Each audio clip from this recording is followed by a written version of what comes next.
রাজধানীর কাফরুলে যুবদল কর্মী ইউসুফ হত্যার ঘটনায় নিহতের ভাই কাফরুল থানায় মোট 4 জনকে আসামি ও অজ্ঞাতনামা আরও 5 জনকে আসামি করে হত্যা মামলা দায়ের করেছে। এ মামলায় 1 নম্বর আসামি চঞ্চল মোল্লাকে গ্রেপ্তার করেছে কাফরুল থানা পুলিশ। এদিকে বিকেলে ইউসুফ হত্যার প্রতিবাদে মিরপুর 13 নম্বর সেকশনে বিক্ষোভ মিছিল করেছে কেন্দ্রীয় যুবদল। বিক্ষোভ মিছিলটি মিরপুর বিআরটিএ কার্যালয়ের সামনের সড়ক দিয়ে 10 নম্বর সেকশনের গোল চত্বরের সামনে গিয়ে শেষ হয়। এ সময় হত্যাকারীদের দ্রুত গ্রেপ্তার করে আইনের আওতায় এনে সর্বোচ্চ শাস্তির দাবি জানায় যুবদলের নেতাকর্মীরা। বিক্ষোভ মিছিলে ঢাকা মহানগর উত্তর যুবদলের আওতাধীন 26টি থানা ও 71টি ওয়ার্ডের নেতাকর্মীরা অংশ নেয়। মিছিলে মহানগর উত্তরের পাশাপাশি কেন্দ্রীয় নেতারাও অংশ নেয়।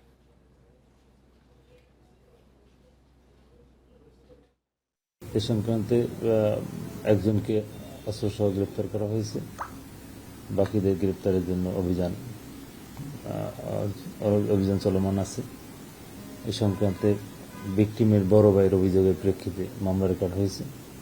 আর গ্রেপ্তারকৃত আসামিকে বিজ্ঞ আদালতে প্রেরণ করে রিমান্ডের আবেদন করা হয়েছে।